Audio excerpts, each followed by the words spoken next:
এই হামাসের বন্ধু হলো 1 নম্বর বন্ধু হলো ইরান, 2 নম্বর বন্ধু হলো হেজবুল্লাহ, 3 নম্বর হলো হুতি, ইয়ামেনের হুতিরা, 4 নম্বর হলো বাশার আসাদ, 5 নম্বর হলো তালেবান। এরা কই? সৌদি আরব সহযোগিতা করবে দেখে। সৌদি আরব কেন সহযোগিতা করবে? আমাকে জবাবটা দেন। হামাসের সাথে সৌদি আরবের কোনো সম্পর্ক আছে কি? কেন সৌদি আরব সহযোগিতা করবে? কুয়েত কেন সহযোগিতা করবে? আরে সৌদি আরব সহযোগিতা করেছে সিরিয়ায়, সৌদি আরব সহযোগিতা করছে ইয়ামানে। তুমি তোমার বন্ধুত্ব পাতাইছো হিজবুল্লাহর সাথে, যেটা মক্কা মদিনার দুশমন। তুমি বন্ধুত্ব পাতাইছো সিরিয়ার বাশারের সাথে, যেটা মুসলমানদের শত্রু। তুমি বন্ধুত্ব পাকাইছো ইরানের সাথে, যেটা মুসলিমদের শত্রু। তুমি বন্ধুত্ব পাকাইছো হুতির সাথে। তোমাকে সহযোগিতা করবে কেন? হামাস কারা? প্রশ্ন করে গেলাম, উত্তর খুঁজে বের করবেন। হামাস কারা? কোথায় থেকে আসলে এরা? ওই যে গত দিনে মিছিল করেনি হামাসের বিরুদ্ধে, ফিলিস্তিনে মিছিল হয়নি, গাজাতে মিছিল হয়নি? কি বলল? হামাস বেরিয়ে যাও। আপনাকে বলতে পারো বেরিয়ে যেতে? বাংলাদেশের কোন দল আপনাকে বলতে পারে তুমি বেরিয়ে যাও? আপনি বাংলাদেশি না? গাজার লোক কেন বলল হামাস বেরিয়ে যাও? উত্তর খুঁজবেন। এরা কোথাকার? এরা কারা? তুমি হামলা করলে কেন? ইরানের পরামর্শে, হিজবুল্লাহর পরামর্শে হামলা করলে কেন? এদেরকে চিনেন না আপনি? সিরিয়ার মতো একটা দেশ যখন জয় হতে যাচ্ছে, বিজয় লাভ করবে, সেই সময়ে ইসরায়েল আর হিজবুল্লাহ যুদ্ধ বন্ধ করে দিল। ইরান, হিজবুল্লাহ, ইসরায়েল মিলে সিরিয়াকে ধরার জন্য আগালো। খেয়াল করেছেন আপনি? কলম লিখেছে ইংরেজিতে, আরবিতে, বাংলাতে অনুবাদ হয়েছে। আমাদের কথা না পড়ে দেখেন আপনারা। ওরা জাতে মাতাল তালে ঠিক। আপনি বললেই হলো মেনে নেব? আপনি তালেবানকে জামাই মনে করতে পারবেন, আপনি তালেবানকে দুলাভাই মনে করতে পারেন, আমি পারি না মনে করতে। আমি তাদেরকে চিনি, আমি তাদেরকে বুঝি। আপনি সিলের মতো চিল্লালেই হবে? আল্লামা আতিকুর রহমান কাশ্মীরি, তিনি কাশ্মীরের একজন রাজ পরিবার সাথে জড়িত। তিনি এসেছিলেন এই দারুল হুদায়, বক্তব্য কেউ কেউ শুনেছেন, গেছিলেন মনে হয়। আল্লামা আতিকুর রহমান কাশ্মীরি পরের দিনে নরসিংদী গেলেন, যাওয়ার পরে তালেবানদের সম্পর্কে স্পষ্ট বলে গেছেন। তালেবানরা কারা? এই আফগানিস্তানে আহলে হাদিসদের যত মসজিদ, সব মসজিদ তালা লাগা দিছে, নামাজ পড়তে দেয় না। মাদ্রাসাগুলো সব বন্ধ করে দিছে। অন্তত 600 আলেমকে তালেবান হত্যা করেছে, যারা আপনাদের দুলা ভাই নাহলে জামাই, তাই না? আপনি বললে হবে জীবন কতদিনের? জীবন কতদিনের? এমনি যদি মরে যায় আজকে, কেউ খোঁজ দিতে যাবে? মেরে ফেলেন, যায় আসে না। কিন্তু হক বলবো, একদিন প্রমাণ হবে ইনশাআল্লাহ, একদিন বুঝবেন আপনি।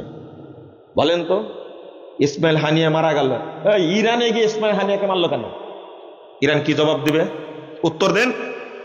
হামাস প্রধান গেল ইরানে, ইসমাইল হানিয়াকে হত্যা করলো কে?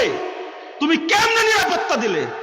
আমেরিকাকে বলো, ট্রাম্প যদি আক্রমণ করে জবাব দেওয়া হবে, ছিড়িও তুমি। চাপাবাজি যুদ্ধের ক্ষেত্রে চলে না, চলে শুধু মুসলিম উম্মাকে বিপদে ফেলার জন্য এই অবস্থা করছে।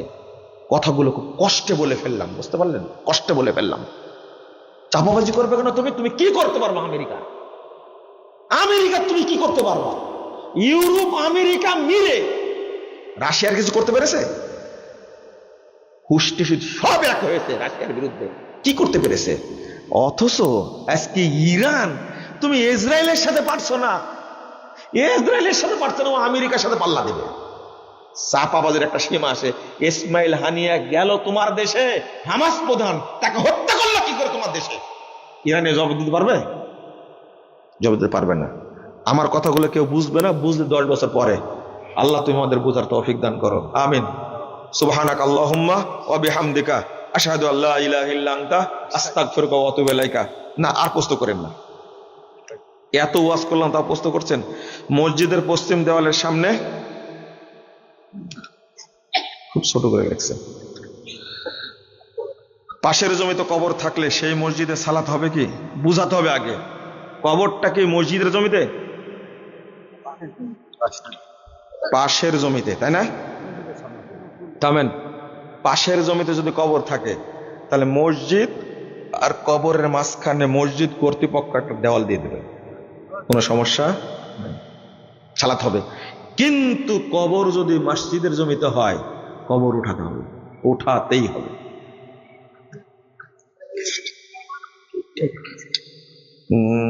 জুমার 2 আজান দেওয়া সম্পর্কে কিছু বলুন। জুমার আজান একটাই দিবেন, এটাই হলো কি উত্তম। কথা বোঝা গেছে? হ্যাঁ, একটা দেওয়াটাই ভালো। কিন্তু জুমার 2 আজানটা এমন মাসালা না যে মাসালা নিয়ে আপনাকে মসজিদ ভাগ করতে হবে। খেয়াল করেন কথাটা, মাসালাটা কিন্তু এইরকম মাসালা না, বুঝবেন কথাটা। আমি বলে দিলাম প্রথমেই, উসমান রাদিয়াল্লাহু আনহু যে কারণে 2 আজান দিয়েছিলেন, আপনি ওই কারণ থাকলে 2 আজান দিবেন,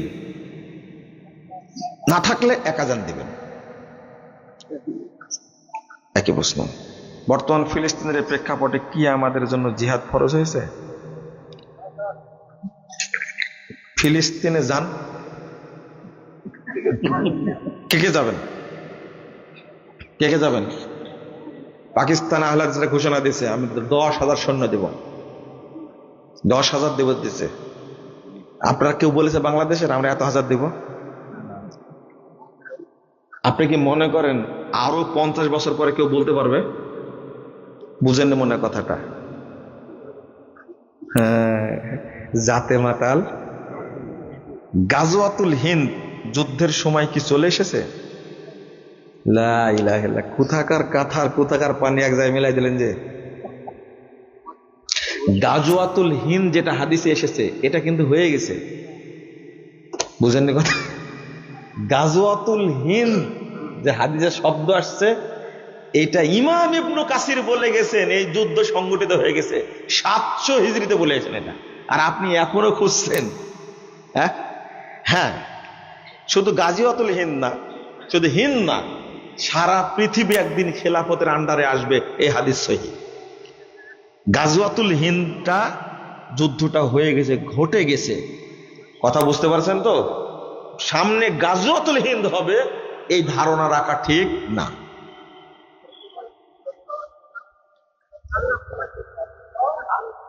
হামাস কি জঙ্গি সংগঠন?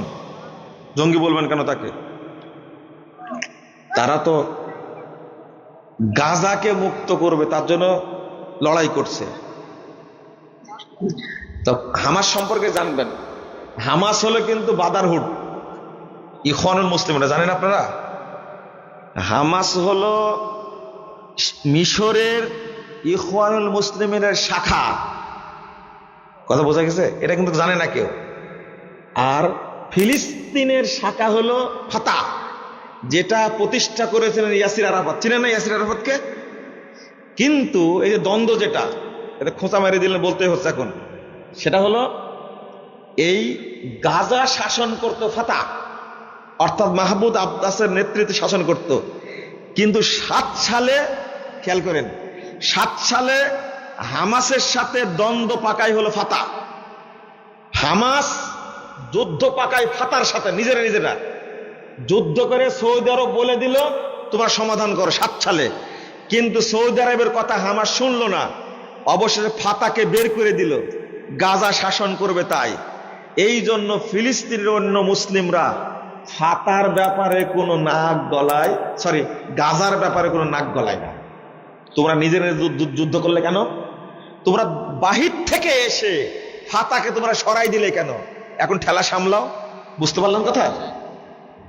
আপনারা আমার কথা বুঝতে অন্তত 5 বছর, কেউ 10 বছর সময় নেন, তারপরে বুঝেন। কেবলে বললাম, এটা এখন বিশ্লেষণ করবেন, বিভিন্ন জনকে জিজ্ঞেস করবেন, এর মাঝখানে গালিগালাজ করবেন, 5 বছর পরে গিয়ে বলবেন যে ভুল হয়ে গেছে।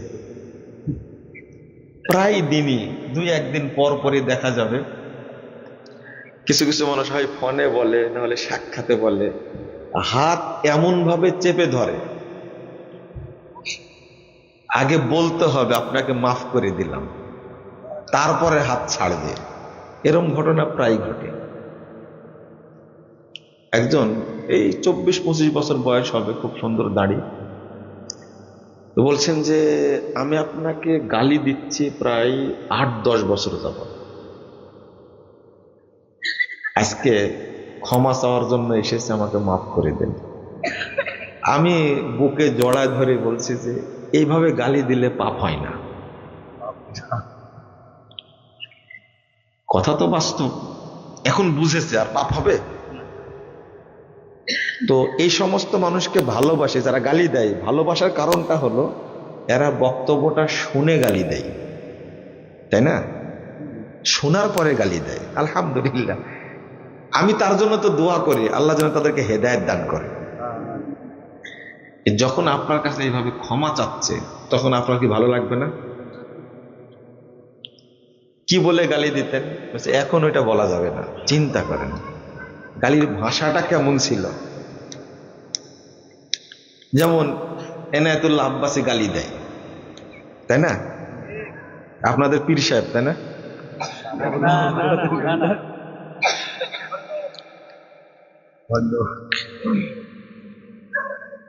একটা প্রতিবন্ধী, এতই মিথ্যা কথা বলে, কিন্তু তার জন্য আমি দোয়া করি আল্লাহ যেন তাকে হেদায়েত দান করে। দোয়া করি, হেদায়েতের দোয়া করতে নিষেধ নাই। আর রেজাল্ট করে আপনার তো সারাদিন গালি দেয় আমাকে। আপনার নাম কি? ও তাই নাকি? না, আমি এভাবে বলি না। কোরআন হাদিস বুঝ পাওয়া, হেদায়েত পাওয়া, এটা হলো আল্লাহর পক্ষ থেকে সবচেয়ে বড় নিয়ামত, সবচেয়ে বড় নিয়ামত। আল্লাহ যেন আমাদেরকে হেদায়েত দান করেন, আমিন। তো এই যে এখন বললেন কত সুন্দর করে, আমি ওই জায়গাতে আছি কিন্তু সরিনি কিন্তু ওখান থেকে। কি বললেন এখন? এই তো প্রতিটি জায়গায় এই সমস্যাটা করে রাখছে। যখন আমি বলতে যাই তখন আপনারা কি হয়ে যান? ক্ষিপ্ত হয়ে যান। প্রতিটি জায়গায়। একজন আলেম আমার কাছে চিঠি লিখেছে, তো শেষে লিখছেন মা সালাম, লেখে নিজের নাম দিয়েছে। আমি পড়ে ফোন দিলাম যে আপনিও মা সালাম লিখলেন? তখন বলছেন এটা আবার কি সমস্যা হলো? আমি বললাম যে ভাষাটা হবে ওয়াসসালাম। কি হবে? ওয়াসসালাম। এখন আপনারা তো পার্থক্য বুঝবেন না, তাই না? মা সালাম আর ওয়াসসালাম পার্থক্যটা কি? বিরাট পার্থক্য, ছোটখাটো পার্থক্য না। ওয়াসসালাম মানে আল্লাহ রব্বুল আলামিন আপনার উপরে শান্তি বর্ষণ করুন, ওয়াসসালাম। এটা ভাষা, হাদিসের ভাষা। 2414 নম্বর হাদিস, তিরমিজির মধ্যে খুলবেন। মা আয়েশা রাদিয়াল্লাহু আনহা চিঠি লিখছেন মুয়াবিয়া রাদিয়াল্লাহু আনহার কাছে। চিঠি শেষে মাত্র এক লাইন, চিঠি শেষ করে লিখছেন ওয়াসসালাম। আমার তো দলিল আছে। কি আছে? আপনাকে হায়াত পর্যন্ত সময় দিলাম, চিঠির শেষে লিখবেন মা সালাম, তার দলিল দেন তো। আপনি মাদানি হোক আর হাটহাজারে হন, আর দেওবন্দি হোক, বেরলভি হন, বা আজহারি হন, যত রকমেরই হন না কেন, দলিল দেন। আপত্তি আছে দলিল দিলে? আপনার আমার ভিতরে রাগ করেন না, আমি কিন্তু বক্তব্য শুরু করি না, এখন কিছু মনে করেন না। আমাদের চলতে হবে সালাফদের পথে। কাদের পথে? রাসূল সাল্লাল্লাহু আলাইহি ওয়াসাল্লাম, সাহাবায়ে কেরাম, তাবেঈনে ইজাম, তাবেঈন, তাদের পথে চলতে হবে, তাই না? যদি নাই বলেন তাহলে কেন বললেন ইহদিনাস সিরাতাল মুস্তাকিম সিরাতাল্লাযীনা আনআমতা আলাইহিম? কারা তারা? তাদের পথ চাচ্ছেন কেন? তারা কারা? ও মুখে বলছেন তাদের পথ, সালাতে দাঁড়ায় বলছেন তাদের পথ, আর কাজে কর্মে সব কি শয়তানের পথ। এটা তো চলবে না। ছোট্ট একটা কথা, তাহলে আচ্ছা মাস সালাম কেন বললো? এর মধ্যে যে লুকিয়ে আছে একটা রহস্য, সেটা কি জানেন? সেটা হলো মাস সালাম, অর্থাৎ প্রশান্তির সাথে অথবা শান্তির সাথে। কি শান্তি কে বর্ষণ করে? এটা বললে কি লজ্জা লাগে? এইটা কিন্তু যারা আশআরি আকীদা, মাতুরিদি আকীদা, সুফি আকীদার লোক, তারা আল্লাহকে দায়িত্ব দিবে না। কোথায় থেকে আকীদা শুরু হয়েছে? আর একটা কথা কি, কেমন আছেন? উত্তর কি? ভালো আছি। ভালো আছি বলেন না? ভালো আছি কেন? এই কথাটা কি জন্য বললো জানেন? কথাটা কত বড় খারাপ।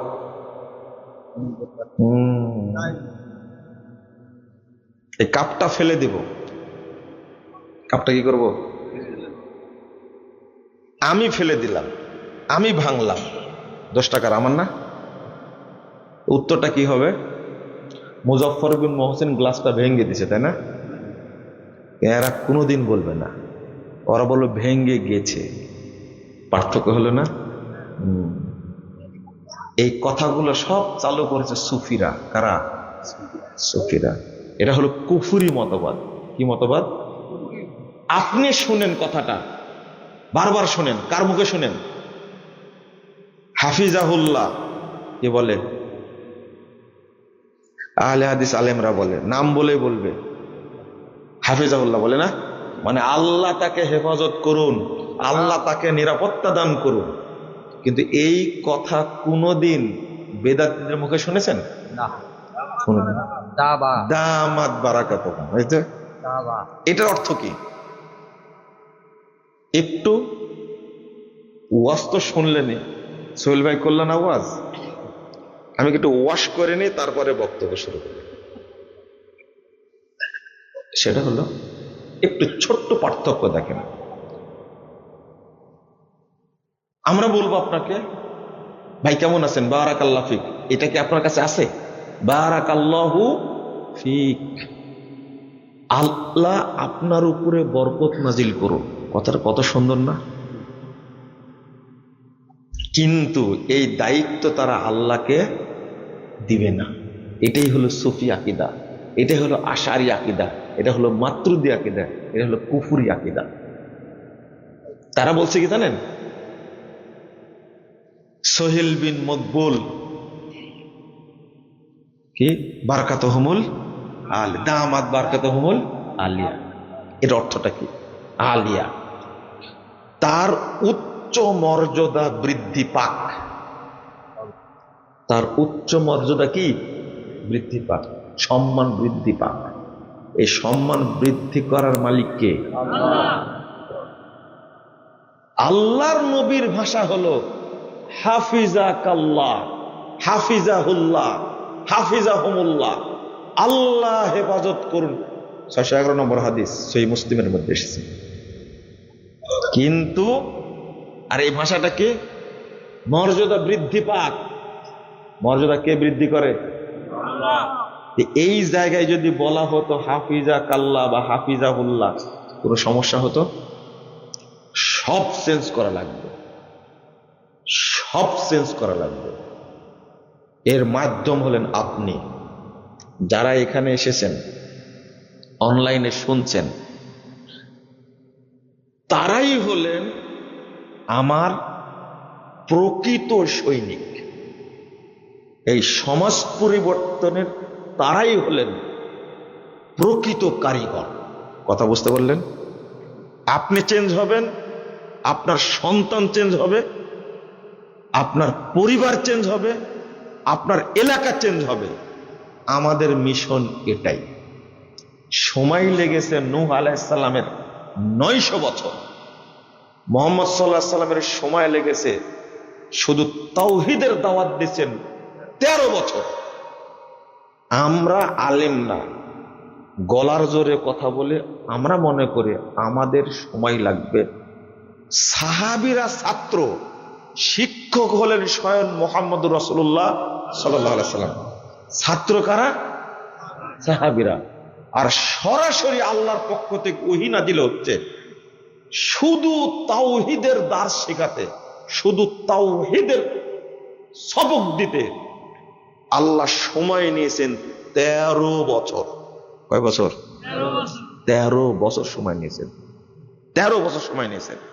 অথচ পৃথিবীর শ্রেষ্ঠ মানুষ মুহাম্মদ সাল্লাল্লাহু আলাইহি সাল্লাম হলেন শিক্ষক, আর পৃথিবীর শ্রেষ্ঠ মানুষগুলো হলেন তার ছাত্র। সালাত নাজিল হয়নি, যাকাত নাজিল হয়নি, সিয়াম নাজিল হয়নি, জিহাদ নাজিল হয়নি, হজ নাজিল হয়নি। পুরো 13 বছর শুধু তাওহীদের দাওয়াত দিয়েছে। তার যদি 13 বছর লাগে, আমাদের কত বছর লাগবে? বুঝেননি মনে হয় কথাটা, তাই না? আপনি কি মনে করছেন 39 বছরে হবে? না না না। আপনাকে যদি আজকে প্রশ্ন করি, যাদের বয়স 50-এর উপরে, তারা বলবেন তাওহীদ শিখার জন্য আপনি 13 বছর না, 13 বছর না, তাওহীদ জানবেন, এই উদ্দেশ্যে আপনি কি 13 মাস চেষ্টা করেছেন? 13 সপ্তাহ, 13 দিন, 13 ঘন্টা, 1 ঘন্টা? একজনও বলতে পারবেন না যে তাওহীদটা আমি শিখবো, জানবো। আপনি 1 ঘন্টা ব্যয় করেছেন তাওহীদ শিখার জন্য, এখানে একজনও নাই। আর গালি দিচ্ছেন আল্লাহকে, তাই না? যে আল্লাহ কি নাই, ফিলিস্তিনে মেরে শেষ করে দিচ্ছে। এটাই বুঝলেন, তাই না? সব মেরে শেষ করে দিচ্ছে, আল্লাহ কি নাই? গজব কেন নাজিল করে না ইসরায়েলের উপরে, তাই না? দোষ কার? আল্লাহর, তাই না? আস্তাগফিরুল্লাহ, আস্তাগফিরুল্লাহ, নাউযুবিল্লাহ, নাউযুবিল্লাহ, নাউযুবিল্লাহ। কাবা ধ্বংস করতে এসে ধরা গিয়েছিল কে? আব্রাহা। কেন ধরা খেল? খেয়াল করেন ভাষাটা। আল্লাহর পক্ষ থেকে সেনাবাহিনী নাজিল হলো না? তয়রান আবাবিল, ঝাঁককে। আবাবিল মানে পাখির নাম না, কিন্তু এটা ভুল বুঝেন না। আবার এক শ্রেণীর পাখি, ঝাঁকে ঝাঁকে নাজিল, একবারে আব্রাহা বাহিনীকে ধূলিসাৎ করে দিল। আপনার মনে করছে আল্লাহ নাই নাকি? না না, আল্লাহ কোথায় দিয়ে থাকলো? আকীদা আপনার আকীদা হলো আল্লাহর ধন রাসূল রে দিয়ে আল্লাহ গেছেন গায়েব হয়ে, রাসূলের ধন খাজা পায়া শুয়ে আছেন আজমিরে, কেউ ফিরে না খালি হাতে, খাজারে তোর দরবারে। আচ্ছা, আল্লাহ গায়েব হয়ে গেছেন মানে কি? আল্লাহর কোনো অস্তিত্ব নাই। আল্লাহ সম্পর্কে যদি আপনার এইরকম কুফরি, বাজে, নোংরা, অপবিত্র ধারণা হয়, আর ওই অন্তর দিয়ে, ওই মুখ দিয়ে বলছেন আল্লাহ তুমি ফিলিস্তিনের উপর রহমত নাজিল করো, আল্লাহকে তো আপনি আগে গায়েব করে দিয়েছেন। কথা বুঝেননি? তাওহীদ সম্পর্কে আমার কোনো জ্ঞানই নাই, কোনো জ্ঞান নাই, আমি জিরো। কিন্তু আমার ইসলাম সম্পর্কে অনেক ধারণা, তাই না? আমাকে একজন আজকে বলছে যে, একজন বলছে মানে কি, হ্যাঁ, গাড়িতে রাজশাহীতে যাচ্ছিলাম, যাওয়ার পর একজন বলছে জমশেদ মজুমদার সাহেব বলেছেন যে খুব চেঁচাচ্ছেন, কিন্তু ফজরের নামাজটা পড়েছেন কিনা, এরকম ঘটনা ঘটছে মনে আজকে, তাই না? জমশেদ মজুমদারকে খুব গালিগালাজ করছেন, তাই না? আচ্ছা, আপনার হাতে ঘা লাগলো কেন বলেন তো দেখি? নামাজের কথাই তো বলেছে, আর কিছু বলেনি তো। নামাজ চেনেন আপনি? শোনেন, মানে কাফের অবস্থায় আপনি যাই করেন না কেন কোনো লাভ হবে না। আগে কি ঈমান আকীদা পরিষ্কার করার পরে প্রথম দায়িত্ব কি সালাত। যে দেশের মানুষ বিশ্বাস করে নামাজ না পড়লে ঈমান ঠিক আছে, তাই না? এরাই কিন্তু এই কথাটার উপরে কি দিছে না, এটা এরাই সমালোচনা করছে। আপনার হাতে ঘা লাগলো কেন? চুপ থাকবেন আপনি। তাই তো আমি তো মনে হয় মুনাফেক, কারণ আজকে ফজর সালাত 9টায় পড়েছি। 9টায় ঘুমাচ্ছিলাম, 9টায় পড়েছি, 3টায় ঘুমাইছেন। আপনার মাঝে আর 2 পায়া আপনি আর 4 পায়া কুকুর, এই দুইটার মাঝে তেমন কোনো পার্থক্য নাই। কিন্তু কুকুর সারা রাত দৌড়ায়, ঠিক ফজরের আগ মুহূর্তে বড় একটা ছায়ের স্তূপের উপরে ঘুমায় যায়। কয়টা পর্যন্ত ঘুমায়? 9টা 8টা পর্যন্ত ঘুমায়। আর আপনি সারা রাত দৌড়ালেন, ঠিক ফজরের আগে কি ঘুমাই গেলেন, উঠলেন কয়টায়? কি কত বড় সাহেব, 8:30টায় উঠে ব্রাশ করছে, মনে হচ্ছে যে এর চেয়ে বড় শয়তান পৃথিবীতে নাই। তার ঢং কত সুন্দর। ও কি মানুষ? তো বানরের চেয়েও খারাপ, কুকুরের চেয়েও খারাপ।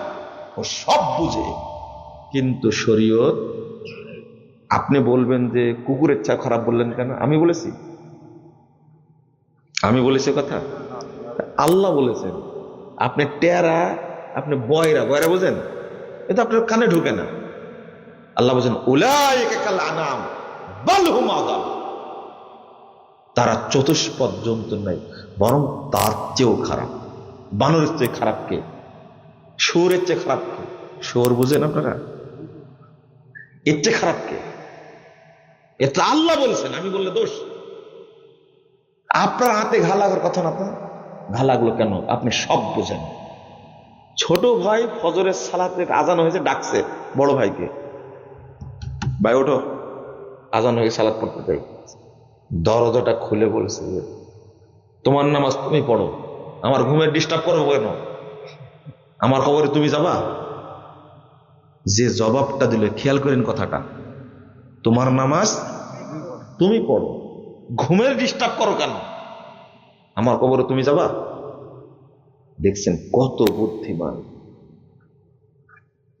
আল্লাহ বলেছেন কুলুবুন লা ইয়াফকাহুনা বিহা, তাদের অন্তর আছে কিন্তু অনুধাবন করে না। কত সুন্দর করে কথাটা বললো। এই ছোট ভাই বড় ভাইকে আর কোনোদিন ডাকবে? কোনোদিন ডাকবে না। চলেন, যে জায়গায় গেছিলাম, আপনি যখন বললাম না কথা, আপনারাই হলেন মূল কারিগর সমাজ পরিবর্তনের। আমি তো একজন বক্তব্য দিই, আপনারা সাজা রাখেন মঞ্চ, আর আমরা যাই, তাই না? কাজ নাই, বক্তব্য সে চলে যাব। এই প্রোগ্রাম আয়োজন করতে টাকা খরচ হয়েছে, পরিশ্রম লাগছে, অনেক মানুষকে বলতে হয়েছে, এই গুছায়া গুছায়া গুছায় এই লোকগুলো আসছে, তাই না? এখানে আমার কোনো অবদান নেই, অবদান আপনাদের। এই আসছেন, এই জন্য আমি দোয়া করি, মাঝে মাঝে অনেক সময় বলি, আল্লাহ তুমি আমাদেরকে একসঙ্গে জান্নাতুল ফেরদাউসে রাখো, এই দোয়াটা করি। কারণ আপনারা হলেন সমাজের মূল শক্তি। আমাদের তো সব চেঞ্জ করা লাগবে, সব পরিবর্তন করতে হবে। কেন তৈরি হলো, কেন বলে না? একটা কথার উত্তর বাংলাদেশের আহলে হাদিস আলেম ছাড়া কেউ দিবে না। অথচ এই উত্তরটা যদি মুসলিম দাবি করে কেউ, তাকে উত্তরটা দিতেই হবে। সেটা কি? আইন আল্লাহ, আল্লাহ কোথায়? আপনারা বলেন আল্লাহ, আপনারা বলেন তো আল্লাহ কোথায়? সবাই একমত? সত্যটা বলবেন ইনশাল্লাহ। এখানে বলে, ওই জন্যই তো কোথায় বলতে হবে এটা সেখানে শুরু করেছে। সবাই বলেন তো আল্লাহ কোথায়? শোনেন শোনেন, এইটা যদি বলতে না পারেন আপনি, তাহলে আপনি কিন্তু মুসলমান না, আপনি মুসলিম না। মুসলিম না বলাটাও খারাপ হয়ে গেল, বলতে হবে কাফের। যদি কেউ বলতে না পারে আল্লাহ কোথায়, সে কি কাফের। ইমাম আবু হানিফা বলছেন যদি কেউ বলে আল্লাহ আসমানে না কোথায় আমি জানি না, ওই ব্যক্তি কাফের। ইমাম আবু হানিফা রাহিমাহুল্লাহ বলছেন এটা। আগে বলতে জানতে হবে আল্লাহ কোথায়। আহলে হাদিস ব্যতীত, সালাফি ব্যতীত এই কথার উত্তর কোন দল, কোন আলেম বাংলাদেশে বলার সাহস রাখে না। না। আমি চ্যালেঞ্জ করলাম। আর যে ইমাম বলতে পারবে না এটা, তার পিছনে নামাজ হবে না, কিয়ামত পর্যন্ত নামাজ পড়ে নামাজ হবে না। কিন্তু বুঝলেন না মনে হয় কথাটা, তাই না? খালি বলেই দেখেন আচ্ছা হুজুর আল্লাহ কোথায় বলেন তো দেখি, ওর মুখ কালো হয়ে যাবে। আর কোনো প্রশ্ন নাই, এটাই প্রশ্ন করতে হবে। আচ্ছা এই প্রশ্নটা কি কড়া প্রশ্ন? শোনেন, আপনারা একজন আলেমকে চিনেন, প্রখ্যাত মুফাসসিরে কোরআন আল্লামা দেলোয়ার হোসেন সাঈদী রাহিমাহুল্লাহ। দেখেন আমি বললাম কি রাহিমাহুল্লাহ, ওরা কি বলবে জানেন? মরহুম দেলোয়ার হোসেন সাঈদী। মরহুম বলা কেন বলা যাবে না জানেন? এটাও সুফিদের শব্দ। আমি বললাম আল্লাহ তার উপরে রহম করুন, দোয়া হলো না? আর মরহুম মানে কি? রহম, রহম করা হয়েছে, রহম প্রাপ্ত, রহম প্রাপ্ত। কেন তোমাকে কামড়ায় রহিমাহুল্লাহ বলতে বলবেন না? মগফুর, মগফুর বলেন না, কথা বলেন না, মাগফুর। আমরা বলবো গফারাল্লাহু লাহু, আল্লাহ তাকে ক্ষমা করে দিক, তাই না? আপনি বলবেন কি মাগফুর। কত পার্থক্য! আর এইগুলো বলাটাই হলো আমার কি অপরাধ। কই আপনার সাহস থাকলে মাজা বেঁধে বলেন না কেন মাগফুর বলা ঠিক আছে? বলেন তো দেখি আপনার সাহস আছে কিনা। আমি জানি আপনার গলাবাজি, মামলার গালি ছাড়া আপনার কাছে কোনো থলেতে করে কিছু নাই। আল্লাহর নবী বলছেন গফারাল্লাহু লাহু, আল্লাহ তাকে ক্ষমা করে দিন, দোয়া করছেন। আর সাদাকাল্লাহ, আল্লাহ তাকে সঠিক পথ দেখা। ওহো, আপনি মগফুর বললেন কেন, মারহুম বললেন কেন? আমি বললাম কি রাহিমাহুল্লাহ, আল্লাহ তার উপরে কি রহম করুন, দয়া করুন, অনুগ্রহ করুন, রহমত নাজিল করুন। কত সুন্দর কথা। আমরা কি বলি আবু হুরায়রা, তারপর কি বলি রাদিয়াল্লাহু। এখানে বললে সমস্যাটা কি? রাদিয়াল্লাহু আনহু, আল্লাহ তার উপরে কি সন্তুষ্ট, আলহামদুলিল্লাহ। তো জেলখানায় আমাকে বলছেন একদিন, এত সূক্ষ্ম বিশ্লেষণ বাবা তোমরা করো। আমি কি বলছিলাম জানেন? একটা ছোট্ট কথা বলেছিলাম, বালাগাল উলা বিকামালিহি। আমি বললাম একটু বলেন তো শুনি। এত সুন্দর করে বললেন, এতদিন তো মাইকে শুনেছি তাই না, খালি গলায় তো শুনিনি। এটা হাঁটছিলাম একসঙ্গে, তো এত সুন্দর সুরে পড়লেন বালাগাল উলা বিকামালিহি। আমার সুর নাই হবে ওলা। কাশাফাত দুজা বিজামালিহি। জামাল শব্দের অর্থ হলো শারীরিক সৌন্দর্য, খেয়াল করেন। আর দুজা মানে অমাবস্যার রাত্রি। আল্লাহর রাসূলের এই শরীরের সৌন্দর্য দিয়ে কি অমাবস্যার রাত্রির অন্ধকার দূর হয়েছিল?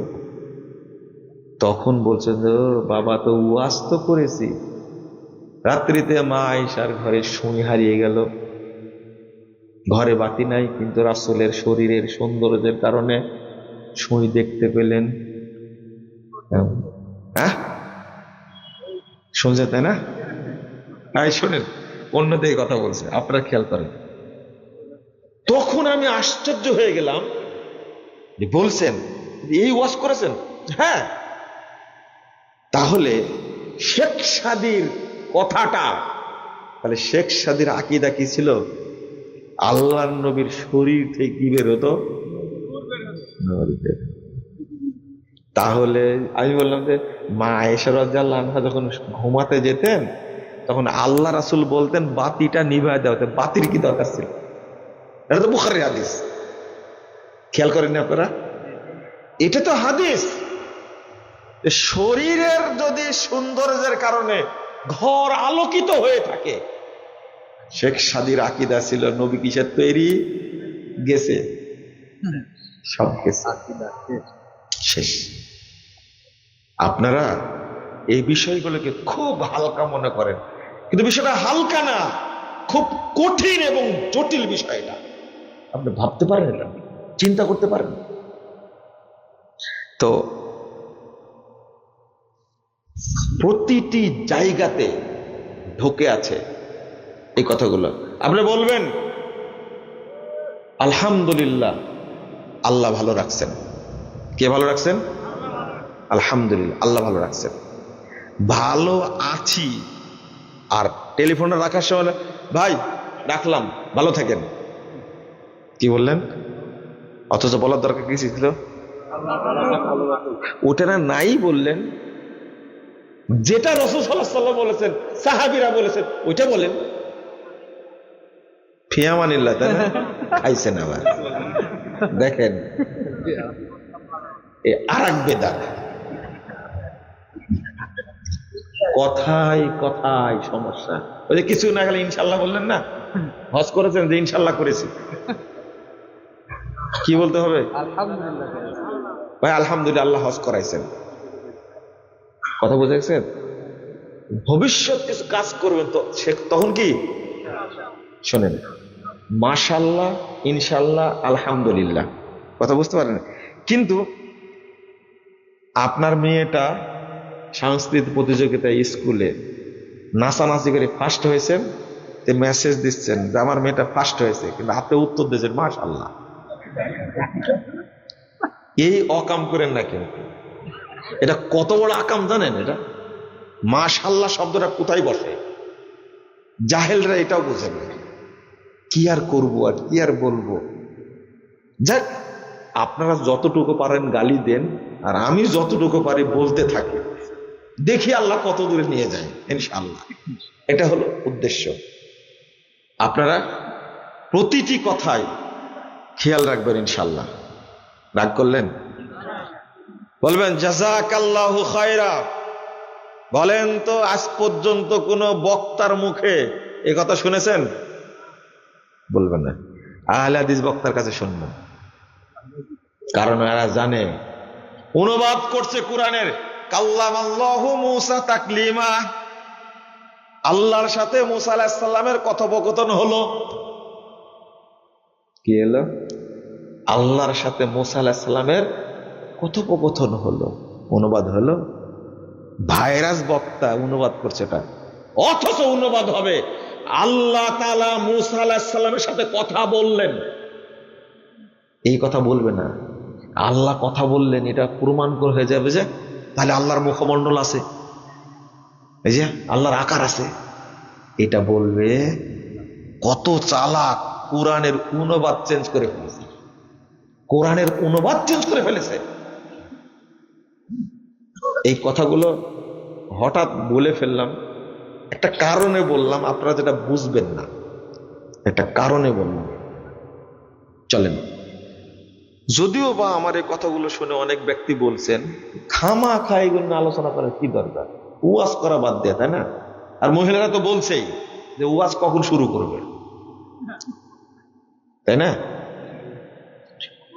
আল্লাহ রাব্বুল আলামিন বলছেন ওমা ইউমিনু আকসারুহুম বিল্লাহ ইল্লা ওয়া হুম মুশরিকুন। খুব মনোযোগ দিয়ে শুনবেন দয়া করে। আসছেন যখন, বসছেন যখন, একটু শুনেন। সূরা ইউসুফ 106 নম্বর আয়াত, ওমা ইউমিনু আকসারুহুম বিল্লাহ ইল্লা ওয়া হুম মুশরিকুন। আল্লাহ বলছেন যারা আল্লাহর প্রতি ঈমান এনেছেন, যারা আল্লাহর প্রতি ঈমান এনেছে তারা অধিকাংশই মুশরিক। তারা কি? খেয়াল করেন ভাষাটা। আল্লাহর প্রতি ঈমান আনলে কি হবে? মুমিন হবে, ঈমানদার হবে। কিন্তু আল্লাহ নিজেই বলছেন কি অধিকাংশই। আচ্ছা, এই আয়াতটা কি কোনোদিন আপনাদের কানে ঢুকছে? মানে এইভাবে কি ব্যাপার? অধিকাংশই মুশরিক বলছেন, আবার ঈমান আনার পরও কি মুশরিক বলছেন। কারণটা কি? তাহলে কারা? আমরা এর মধ্যে আছি কিনা, তাই না? ভাবার দরকার ছিল তো এটা। আল্লাহ যেহেতু বলছেন ওমা ইউমিনু আকসারুহুম বিল্লাহ ইল্লা ওয়া হুম মুশরিকুন। আরেকটা আয়াত সূরা রোম ৮ নম্বর আয়াত, ওয়া ইন্না কাসীরাম মিনান নাস বিলিকাই রাব্বিহিম কাফিরুন লা হাওলা ওয়ালা কুওয়াতা ইল্লা বিল্লাহ। অধিকাংশ মানুষ আল্লাহর সাথে সাক্ষাৎ করবে কাফের অবস্থায়। কি অবস্থায়? বিলিকাই রাব্বিহিম, বলে দিচ্ছেন আল্লাহ আয়াতের মধ্যে, তাদের রবের সঙ্গে কুফরি করবে। এই রবের সঙ্গে, রবকে মানে, রবকে মানে, মানার পরে সে কি কাফের। এই আয়াতে বললেন কি কাফের। কারা? আমি বলেছি মিশ্রিত আকীদা। কি বলেছি? মিশ্রিত আকীদা। মিশ্রিত আকীদা, আমি সেটা বলতে চাচ্ছি। ঈমান এত গুরুত্বপূর্ণ জিনিস, ঈমান এত মর্যাদাবান, ঈমান এতটাই স্পর্শকাতর। এই আছে এই নাই, এই আছে এই নাই। মানে একটা উদাহরণ, রাসূল সাল্লাল্লাহু আলাইহি ওয়াসাল্লাম বলছেন 118 নম্বর হাদিস, সহিহ মুসলিম, ইউসবিহুর রাজুলু মুমিনান ওয়া ইউমসি কাফিরা। একজন বান্দা সকাল করে মুমিন হয়ে আর বিকাল হতে হতে কি হয়ে যায়? কাফের হয়ে যায়। কথাটা জটিল হয়ে গেল না? এটা তো হাদিসের ইবারত। আও ইউমসি মুমিনান ওয়া ইউসবিহু কাফিরা, অথবা সকাল কি বিকালে সে মুমিন থাকে, সকালে কি হয়ে যায়? কাফের হয়ে যায়। কিন্তু এটা সকাল বিকালের ঘটনা। কিন্তু তার চেয়ে কড়া বিষয়টা হলো, কড়া কঠিন বিষয়টা হলো, রাসূল সাল্লাল্লাহু আলাইহি ওয়াসাল্লাম বলছেন লাকলবু ইবনু আদম আশাদ্দু ইনকিলাবাম মিনাল কিদ্র। আদম সন্তানের ঈমানটা, মহিলারা ভাত রান্না করে না, ওটা কি, ওটা বলেন, বলক ওটা বলেন না, ওঠে না? 1 সেকেন্ডে কয়টা উঠে? পুরো ভিডিও করে দেখছেন? কালকে দেখেন ভিডিও করে, আপনার ওয়াইফ ভাত রান্না করছে, ভিডিও করে দেখছেন, গুনতে পারেন আপনি আমাকে জানায় 1 সেকেন্ডে এতটা উঠছে বলো। ওই ফোটা ফোটা ওঠে না? গোনা সম্ভব? গোনা সম্ভব হলে মুহাম্মদ সাল্লাল্লাহু আলাইহি সাল্লাম এই উদাহরণ দিতেন। আল্লাহ রাসূল বলছেন 1 সেকেন্ডে যত দ্রুত পরিবর্তন হয় মিনাল কিদ্র, মানুষের ঈমানটা তার চেয়েও বেশি পরিবর্তনশীল। এবার যাবেন কোথায়? এই আছে ঈমান, সেকেন্ডের আগে গেছে, এর নাম ঈমান। ঈমান এত স্পর্শ করে। যেমন আপনি মিথ্যা কথা বললেন, ঈমান নাই। মিথ্যা কথা বললে ঈমান থাকে? আপনি আত্মসাৎ করেন, ঈমান আছে? আমি বলছি আত্মসাৎ করার কথা, মদ খাওয়ার কথা, জেনা করার কথা, আমি বলছি আপনাকে হিংসা করার কথা, লজ্জা নাই, ঈমান নাই, এগুলো সাধারণ কথা। বলেন তো দেখি, কারো মধ্যে যদি আল্লাহর সাথে শিরিক করার মতো ছোটখাটো কিছু থাকে, তার মধ্যে ঈমান থাকে? হ্যাঁ, এই জন্যই তো আল্লাহ বলছেন ঈমান আনা সত্ত্বেও অধিকাংশ মানুষ কি মুশরিক। আরেকটা হাদিস, রাসূল সাল্লাল্লাহু আলাইহি ওয়াসাল্লাম বলছেন ইয়াতি আলান নাসি জামান, মানুষের সামনে একটা যুগ আসবে, একটা সময় আসবে, ইয়াসতামিউন ওয়া ইউসাল্লুনা ফিল মাসাজিদ। এবার আরো পার্থক্য হয়ে যাবে। দেখেন, দলে দলে মানুষ মসজিদে যাবে, সালাত আদায় করবে, দলে দলে মানুষ মসজিদে যাবে, সালাত আদায় করবে, কিন্তু কোন মসজিদে একজন ইমানদার খুঁজে পাওয়া, মনে করেন আপনার এলাকায় 100 মসজিদ আছে, প্রত্যেক মসজিদে জুমার দিনে গিয়ে দেখবেন কানায় কানায় মুসল্লি কি পূর্ণ। তো আল্লাহ রাসূল বলছেন যে কোন মসজিদে একজন ইমানদার কিন্তু কি আছে, কি আছে, মুসল্লি আছে কিন্তু কি নাই। ও আচ্ছা বলেন তো দেখি, ইমানবিহীন মুসল্লির থেকে কোন লাভ আছে? ঠিক ওই রকম একজন লোক নামাজ পড়ছে 80 বছর যাবত কিন্তু ওযু করেনি কোনো, লাভ আছে? জানাজাটা তো কবুল হওয়ার কথা, জানাজা হবে, তাহাজ্জুদ, বেতের, ঈদের সালাত, ওযুবিহীন কি সালাত কবুল হবে যদি কিয়ামত পর্যন্ত পড়েন? ঠিক ঈমান নাই, আপনি নামাজ পড়ছেন, হজ করছেন, যাকাত দিচ্ছেন, কবুল হবে? আমাদের অবস্থা ঠিক এরকম।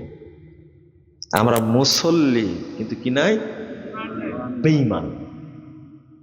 কত আদরের সাথে সালাত পড়ছে কিন্তু কি নাই প্রকার।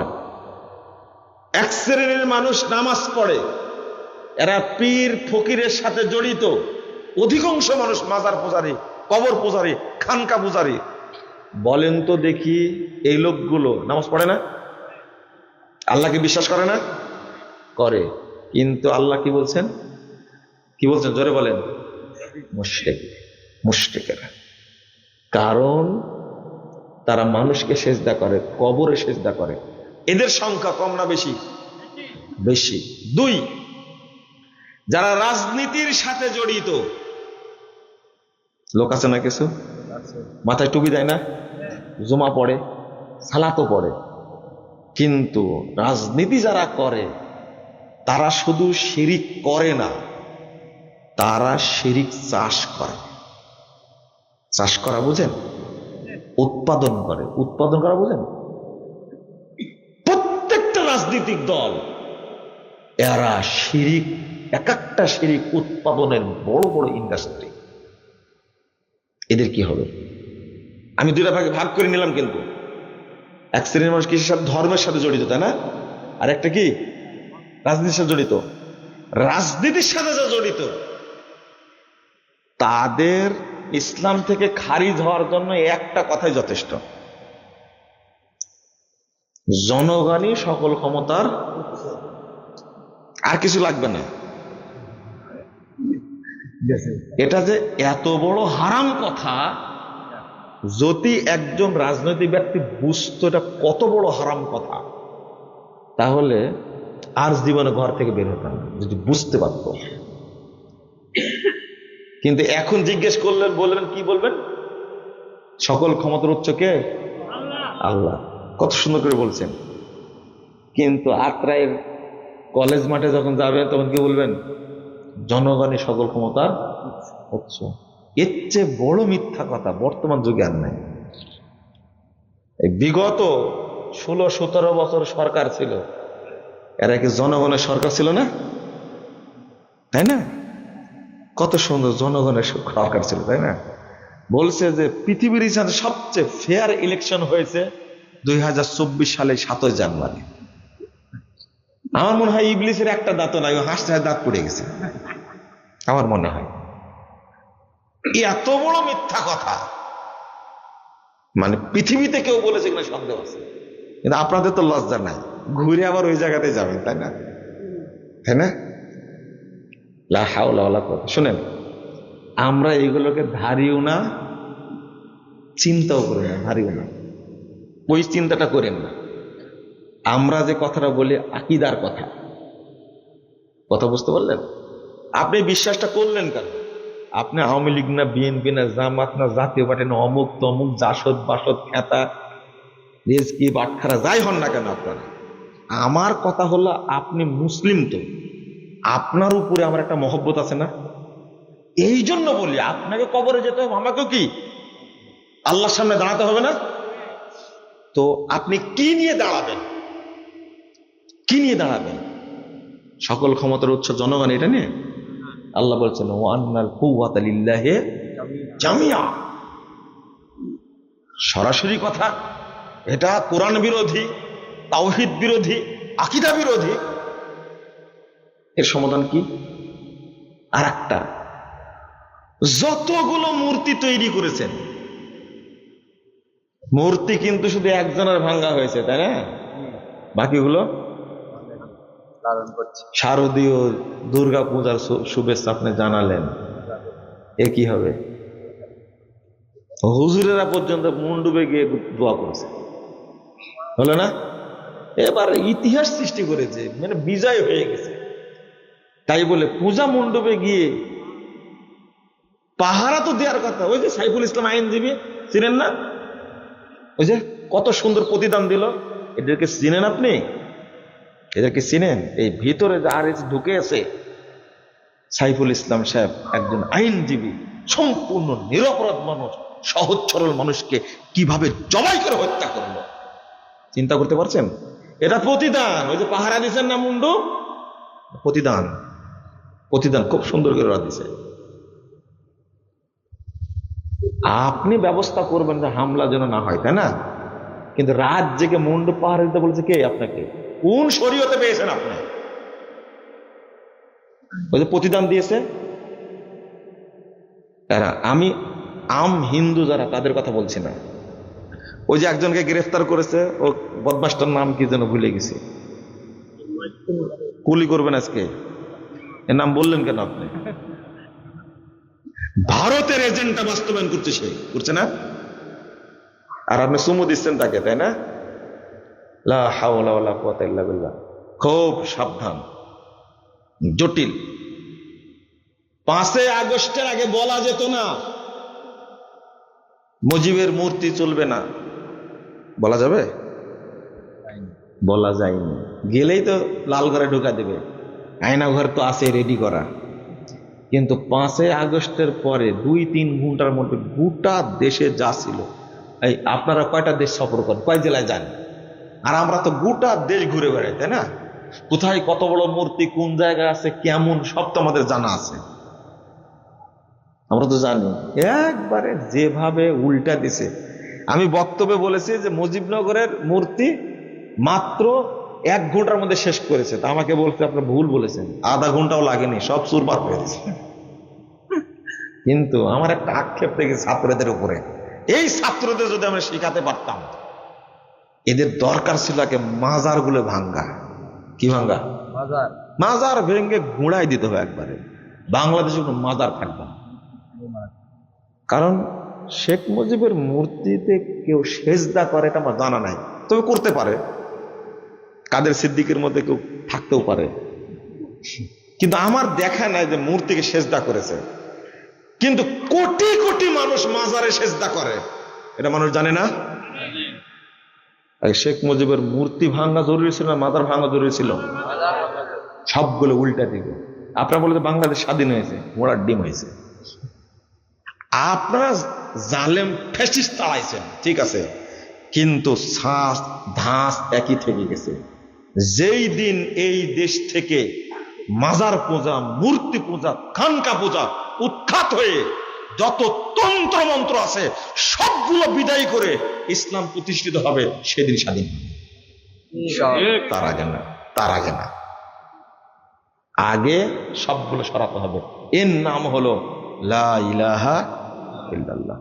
এটা বুঝেন? দেখেন, লা ইলাহা ইল্লাল্লাহ এইটা হলো তাওহীদের বাক্য, অথচ এই বাক্যটাকে ধ্বংস করেছে। এই বাক্যটাকে ধ্বংস করেছে। এই বাক্যের অর্থ কি? আল্লাহ ছাড়া কোনো মাবুদ নাই। 100% ভুল। আপনাকে এই অর্থ কি করালো? ওই সুফিরা করাইছে। আর আমাদের মাদ্রাসায় অর্থ করাইছে কি জানেন? মাদ্রাসা পড়া কেউ আছেন না এখানে? একজন হাত তোলেন তো দয়া করে। মাদ্রাসায় পড়েছেন? কওমি মাদ্রাসায়? কওমি মাদ্রাসায় কেউ পড়েন না, তাই না? আছেন, হাত তুলছেন না। আমি আপনাকে পড়া ধরবো না, ভয় করেন না। আপনি পড়েছেন শুধু বলে, আমি বুঝাতে পারবো। শোনেন, তোমার নাম কি? মাদ্রাসা পড়েছো? কোন ক্লাসে? হাফেজ? কোন ক্লাসে পড়েছো? হাফেজি মাদ্রাসায়। ও তাহলে তোমার তোমার তোমার হবে না। কওমি মাদ্রাসা বলেছি তাই না? শোনেন শোনেন শোনেন, ভোগের পাটা আছে, হ্যাঁ, তাও হেফজখানায় পড়েছে বলছে। ও শোনেন, আমরা যখন পড়লাম মাদ্রাসায়, আমাদের উস্তাদ আমাদের পড়াইছে, দেখেন কি অবস্থাটা। লা ইলাহা ইল্লাল্লাহ এর তারকিব করতে যা করছে কি জানেন? লা ইলাহা মাওজুদুন গায়রাল্লাহ, মাওজুদুন। কোথায় থেকে আল্লাহকে খতম করে দিছে, অর্থাৎ আল্লাহ ছাড়া কেউ উপস্থিত নাই। এটাই হলো ওয়াহদাতুল উজুদ, আল্লাহ সর্বত্র বিরাজমান। ভাবলেন কথাটা কি? আর বাংলাদেশে গান তৈরি করেছে, জাহেলরা গান তৈরি করেছে, লা মাওজুদা ইল্লাল্লাহ, লা মাহবুবা ইল্লাল্লাহ, লা মাকসুদা ইল্লাল্লাহ। শোনেন, অথচ তার অনুবাদ হবে কি জানেন? লা মাবুদা বিহাক্কিন ইল্লাল্লাহ, আল্লাহ ছাড়া সত্য কোনো মাবুদ নাই, আল্লাহ ছাড়া সত্য কোনো মাবুদ নাই। তো লা ইলাহা ইল্লাল্লাহ তাওহীদের বাক্য, এটাতেই সমস্যা, এবং আমাদের পড়াচ্ছে। আমার উস্তাদ বক্তব্য শুনে বলছি, আজকে তুমি মাথাটা ঘুরাই দিলে। কি বললে এটা? এটাই তো ওয়াহদাতুল উজুদ, অর্থ হবে লা মাবুদা বিহাক্কিন ইল্লাল্লাহ, আল্লাহ ছাড়া সত্য কোনো মাবুদ নাই। উপমহাদেশে করেছে কি? লা মাওজুদা ইল্লাল্লাহ, আল্লাহ ছাড়া কেউ উপস্থিত নাই। লা মাহবুবা ইল্লাল্লাহ, এই ছেলে, আচ্ছা মাবুদ শব্দের, এটাও বলছেন মাদ্রাসাকে পড়াছেন না, মাবুদ শব্দের কোন মাবুদাতুন হয়, কিন্তু মাহবুব শব্দের কি হয়? অনেক মহিলার নাম আছে না, মাহবুবা আছে না? তুমি কেন অর্থ করলে লা মাহবুবা ইল্লাল্লাহ, লা মাকসুদা ইল্লাল্লাহ? হারাম। আল্লাহ সম্পর্কে তিনটা বাক্য বলা হারাম, কিন্তু আপনারা গান তৈরি করছেন তাই না? লা মাওজুদা ইল্লাল্লাহ, লা মাহবুবা ইল্লাল্লাহ, লা মাকসুদা ইল্লাল্লাহ, মাফি কলবি গায়রুল্লাহ, নূর মোহাম্মদ সাল্লাল্লাহ। আর মুখস্থ নাই আমার, এতটুকু মুখস্থ আছে। তৌবা তৌবা তৌবা। আমি কেন বলছিলাম কথাটা বলেন? আগে ইল্লাল্লাহ না আগে লা ইলাহা? আগে কি লা ইলাহা। দেখেন তো আপনার মধ্যে ঈমান আছে কিনা। লা ইলাহা সব কিছুকে বর্জন, মানে আত-তাওহীদ ফিল্লাহ, আল্লাহর ক্ষেত্রে তাওহীদ, আত-তাওহীদ ফিদ-দ্বীন, দ্বীনের ক্ষেত্রে তাওহীদ, আত-তাওহীদ ফির-রিসালা, রিসালাতের ক্ষেত্রে তাওহীদ। মানে আল্লাহ ছাড়া আর কারো ইবাদত করা যাবে এক? বলেন তো, ইসলাম ছাড়া আর কোন দিন মানা যাবে? ধর্ম, দর্শন, থিওরি, মাযহাব, তরিকা মানা যাবে? সব কি? আগে আল্লাহ বলছেন সব বাতিল করো। কি? সব কি বাতিল করো। এরপরে বলো কি? ইল্লাল্লাহ। তাহলে আগে নাকস, আগে কি নাকস করতে পেরেছি? তাগুত, আল্লাহ এর অর্থটাই হলো ওমাই ইয়াকফুর বিত-তাগুত ওয়া ইউমিন বিল্লাহ ফাকাদ ইসতামসাকা বিল উরওয়াতিল উসকা। এই লা ইলাহা ইল্লাল্লাহর ব্যাখ্যা হলো ওমাই ইয়াকফুর বিত-তাগুত, যাবতীয় ধর্ম, দর্শন, থিওরি, মাযহাব, মতবাদ, ইজম সবগুলো অস্বীকার করে আগে কাফের হতে হবে। ওয়া ইউমিন বিল্লাহ, এরপরে আল্লাহর প্রতি ঈমান আনতে হবে। ফাকাদ ইসতামসাকা বিল উরওয়াতিল উসকা, তখনই আল্লাহর পক্ষ থেকে প্রেরিত হেদায়েতকে শক্ত করে ধরতে পারবে। তার আগে না, আগে নাকস, আগে নাকস। কারণ এই জায়গাটা যদি অপবিত্র থাকে, আচ্ছা শুনেন একটা কথা বলেন তো, আপনি আল্লাহ শব্দটা উচ্চারণ করতে পারবেন না, ওই যে বলে না আল্লাহ আল্লাহ বলে না? হু হু হু, এই জিকির করা যাবে? না না না, আগে লা ইলাহা বলতে হবে। এটা কি করা লাগবে? পরিষ্কার পবিত্র করা লাগবে। আল্লাহ নামটা বলা অত সহজ না, অত সহজ না। এই জন্য আল্লাহ শব্দটা বলতে হলে আগে বলতে হবে লা ইলাহা, তারপর বলেন ইল্লাল্লাহ। আল্লাহ শব্দটা, ওই যে আমরা বলি আল্লাহ আল্লাহ আল্লাহ, হারাম। পুরোটা বলেন লা ইলাহা ইল্লাল্লাহ, আগে লা ইলাহা। একটা উদাহরণ দিলে আরো পরিষ্কার হবে। একটা উদাহরণ, 17,458 নম্বর হাদিস, মুসনাদে আহমদ। আপনারা হাদিসটা জানেন, এরপরে আমি নতুন করে বলছি। হাদিসটা জানেন আপনারা। রাসূল সাল্লাল্লাহু আলাইহি সাল্লামের কাছে ইসলাম গ্রহণ করার জন্য 10 জনের একটা জামাত আসলো। কয়জনের? 10 জনের। রাসূল সাল্লাল্লাহু আলাইহি সাল্লাম 10 জনের মধ্যে 9 জনের বায়াত নিলেন। 9 জনকে কি ইসলাম কবুল করালেন। কয়জন বলেন? কয়জনের মধ্যে? 10 জনের মধ্যে। তো তখন তারা বলছেন বায়াত তিসআতান ওয়া আমসাকান হাযা, আপনি 9 জনকে কালেমা পড়ালেন আর একজনকে বাদ দিলেন কেন? কাট করে রেখে দিছে। খেয়াল করলেন কি? কাট করে, ভাষাটা বুঝছেন তো? কাট করে রেখে দিছে। এটা করলেন কেন আপনি? লোকগুলো ক্ষুধার্ত, পায়ে হেঁটে আসছেন দূর থেকে, পায়ে হেঁটে আসছেন দূর থেকে। আল্লাহর প্রতি মহব্বত, রাসূলের প্রতি মহব্বত, কোরআনের প্রতি মহব্বত, ইসলামের প্রতি মহব্বত নিয়ে আসছে, তাই না? আল্লাহ রাসূল তখন বললেন ইন্না আলাইহি তামিমা, শোনো, ওর দেহে তাবিজ বাঁধা আছে। কি বাঁধা আছে? তাবিজ বাঁধা আছে। তখন আচ্ছা, তাবিজ তার দেহের মধ্যে আছে, এরপর অনুবাদ করি, ফাআদখালা ইয়াদাহু, সে তার দেহের মধ্যে হাত ঢুকাই দিল, ফাকাতাহু, অতঃপর সেটা কি করলো? ছিঁড়ে ফেলে দিল। ফাবায়াহুন নবী সাল্লাল্লাহু আলাইহি ওয়াসাল্লাম, ছিঁড়ে ফেলার পরে আল্লাহ রাসূল তাকে কালেমা পড়ালেন। শোনেন, কথাটা এই পর্যন্তই থাক, এবার বুঝেন। আচ্ছা, এই দেহের মধ্যে তাবিজ আছে, এটা কি নবী জানতেন? জানতেন কি? কে জানাইছে? সরাসরি কে? আল্লাহ পাঠায় দিয়েছে যে যাও ওকে যেন কালেমা না পড়াই। অথচ মহব্বত নিয়ে আসছে, ইসলাম গ্রহণ করার জন্য আসছে। খেয়াল করেন।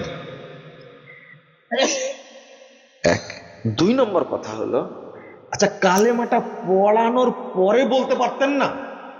আচ্ছা, এইগুলো বোঝাতে হলে এত রাত্রে আসলে চলে না, তাই না? কাজ বেশি ভারী হয়ে যাচ্ছে কি আপনাদের? ভারী হওয়ার কথা না তো। শোনেন, এটা বুঝতে হবে। আচ্ছা, এটা কালেমা পড়ানোর পরে কি নবী সাল্লাল্লাহু আলাইহি সাল্লাম বলতে পারতেন না এই তোমার দেহের মধ্যে কি আছে? তাবিজ, তাবিজটা খুলে দাও বাবা, বলতে পারতেন না? আগে বললেন না কেন? কাট করে রেখে দিলেন কেন? খেয়াল করেন। অন্য কিছু না, সেজদা করে না। তাবিজ দেওয়া হলো শিরিকে আসগার, ছোট শিরিক। ছোট শিরিক, কথা বুঝতে পারলেন? খেয়াল করেন, ছোট শিরিক। তো আল্লাহ নবী তা করলেন না। একজন ব্যক্তি আমাকে বলছেন, এই হাদিস অনুবাদ করা দেখে বলছেন যে আল্লাহ নবী এত কড়া ছিলেন না, মুসলমানই নাই। আপনি হাদিসটা বুঝেননি, আমাকে বলছেন আমি হাদিস নাকি বুঝিনি। ধমক কত তাও! আল্লাহ নবী এত কড়া ছিলেন না। খেয়াল করেন কিন্তু কথাগুলো, আমি হাদিস বুঝিনি, উনি বুঝেছেন। অথচ হাদিসের ইবারত এইভাবেই আছে, মানে শিরিকের ক্ষেত্রে কোনো বাবা মা নাই, কোনো ছাড় নাই। আর উনি বলছেন মুসলমানই নাই, আর আল্লাহ নবী এত কড়া। বলে মুসলমান বেশি দরকার না তাওহীদ দরকার? বলেন তো দেখি। এই দেখেন আমাদের দেশের ইসলাম আর নবীর ইসলামের কত পার্থক্য। আমরা চাচ্ছি সবাই মুসলমান হোক, মাজার পূজা করুক, কবর পূজা করুক, ভোটটা দিক। বিষয়টা এরকম না? লা হাওলা ওয়ালা কুওয়াতা ইল্লা বিল্লাহ। মাঝে মাঝে জামাত ইসলামের ভাইদের উপর খেপে যায়, হিন্দু শাখা কি করে হয়, তাই না? ঘটনা তো সত্য। কেন রে ভাই? এই হাদিস কি বলে? এই মুসলমান দিয়ে কি হবে? ওই জন্য আগেই বলেছি, আগে বলিনি, যে আকীদা নিয়ে দোয়া করছে ওই আকীদায় আছে আল্লাহ কি হয়ে গেছে? গায়েব হয়ে গেছে। জায়গায় আসছেন এবার? আল্লাহ সম্পর্কে এই আকীদা, আস্তাগফিরুল্লাহ। আল্লাহর নবী সাল্লাল্লাহু আলাইহি ওয়াসাল্লাম তাকে বসায় রাখছেন, কালেমা পড়াননি। এবার বলেন, তাবিজটা দেহে বাঁধা আছে তাই এই লোকটা বলতে পারবে না আশহাদু আল্লা ইলাহা ইল্লাল্লাহ ওয়া আশহাদু আন্না মুহাম্মাদান আবদুহু ওয়া রাসূলুহু। তাবিজ বাঁধা থাকার কারণে এই লোকটা মুখে বলতে পারবে না আশহাদু আল্লা ইলাহা ইল্লাল্লাহ ওয়া আশহাদু আন্না মুহাম্মাদান আবদুহু ওয়া রাসূলুহু, এই কথা বলতে পারবে না। তাবিজ থাকা অবস্থায় কি নামাজ পড়া যায়? তাবিজ থাকা অবস্থায় হজ করা যায়? তাবিজ থাকা অবস্থায় সিয়াম পালন করা যায়? কে শিখাইছে আপনাদেরকে ইসলাম? আপনি বলেন, যেখানে এখানে চিন্তা করেন একটু, কালেমা আল্লাহ শব্দ বলতে পারবে না, কারণ আল্লাহ শব্দে একটা মান আছে, একটা মর্যাদা আছে, এটা পবিত্র শব্দ। আপনি কেন, আচ্ছা বাথরুমে গিয়ে কি বলা যায় আল্লাহ শব্দ? বলেন তো, পড়া যাবে? আল্লাহুম্মা ইন্নী আউযু বিকা মিনাল খুবুসি ওয়াল খাবায়েস বাথরুমে ঢুকে পড়া যাবে? আজানের জবাব দেওয়া যাবে? খেয়াল করেন, বাথরুম কিন্তু শিরিকের জায়গা না। খেয়াল করেন, আপনি বুঝেননি মনে হয় কথাটা। বাথরুম কিন্তু শিরিকের জায়গা না, অপবিত্র জায়গা। সেখানে পেশাব পায়খানা করেন, ওখানে গিয়ে আল্লাহ শব্দ উচ্চারণ করা যাবে না, অপবিত্র জায়গা। তাই আর যেখানে শিরিক আছে, আপনি বাজার পূজা করেন, পীর পূজা করেন, খানকা পূজা করেন, মূর্তি পূজা করেন, বলেন জনগণই সকল ক্ষমতার উৎস, এত অপবিত্র আত্মা নিয়ে মুশরিক অবস্থায় আল্লাহ শব্দ বলতে পারবে? পারবে না। এই বক্তব্য কে বুঝবে, কাকে বুঝাবেন আপনি? আপনি দেখেন মিশ্রণটা কিভাবে হয়েছে। আপনার বয়স এখন 55 বছর। কত? এখানে ফজর সালাত পরে অটো নিয়ে রওনা দিচ্ছেন। কি নিয়ে? অটো নিয়ে রওনা দিচ্ছেন। সামনে কি বাজার যেন দেখে আসলাম? গজবতখালী বাজার। কত করে ভাড়া নেয়? এখান থেকে 5 টাকা, 5 টাকা 10 টাকা ভাড়া নেয়। আপনিও ফজর পড়েছেন, আমিও ফজর পড়েছি। আমি অটো চালাই, তো আপনি অটোতে উঠলেন, বাজারে গিয়ে নামা দিলেন, আমাকে 10 টাকা দিলেন। কয় টাকা দিলেন? 10 টাকা দিলেন। 10টা টাকা নিয়ে চমকে ব্যান্ডেল, আস্তে কথা বলেন, এই যে ঘষাঘষি করলাম একটু, এবার পকেটে রাখলাম। আপনি বলেন এবার আপনার ঈমান আছে কিনা বলে যাবেন। কি হয়েছে? হারাই গেছে? থামেন থামেন থামেন, ঈমান তাহলে হারাই গেছে, ওয়াজ করে লাভ হবে না। আপনি আপনি আপনি একটু চিন্তা করেন বিষয়টা, একটু ভাবেন তো। আচ্ছা, যে লোকটা কোনোদিন ওযুই করেনি, তার ওযু ভাঙবে? হ্যাঁ, হাসছেন কেন? বুঝেন আগে ভালো করে। যে কোনোদিন ওযুই করেনি তার ওযু ভাঙার সম্ভাবনা আছে? হাসেন না কিন্তু, বুঝেন। যার মধ্যে কোনোদিন ঈমান ঢুকেইনি, ভাঙলো কখন? যার ভিতরে এই আকীদাটা আছে, এইটা হলো সাইদ বৌনি। এটা কি আপনার কি বলেন? সাইদ বলেন না? এই টাকাটাই হলো বরকতের টাকা। এইটা যদি আপনি মনে করেন, এটা আপনার আকীদা না? আগে বুঝাতে ভুল গেছে। আপনার দেহে তাবিজ আছে, আপনি কি মুশরিক, তাই না? আপনি কি মুশরিক? আপনার বিশ্বাস আছে যে তাবিজ দিলে ভূতে ধরে না, তাই না? তাবিজ দিলে কি ভূতে ধরে না? আমার গায়ে তাবিজ নাই, খেয়াল করেন, আমার গায়ে কি নাই? তাবিজ নাই, কিন্তু আমার ভিতরে বিশ্বাস আছে তাবিজ দিলে দাঁতের ব্যথা ভালো হয়ে যায়। বলেন যে আমার ইমান আছে কিনা? খেয়াল করেন ভাষাটা। আপনার দেহে তাবিজ আছে, ওটা ফায়সালা হয়ে গেছে, তাই না? আপনি শিরক করছেন। কিন্তু আমার দেহে তাবিজ নাই, কিন্তু আমার ভিতরে বিশ্বাস আছে তাবিজ দিলে কি কাজ হয়, দাঁতের ব্যথা ভালো হয়, ভূতে ধরে না, জিন ধরে না, এই বিশ্বাসটা আছে। এবার বলেন তো আমার ইমান আছে কিনা? আচ্ছা, যদি এই বিশ্বাস থাকে তাহলে আমার ভিতরে কোনোদিন ইমান গেছিল না?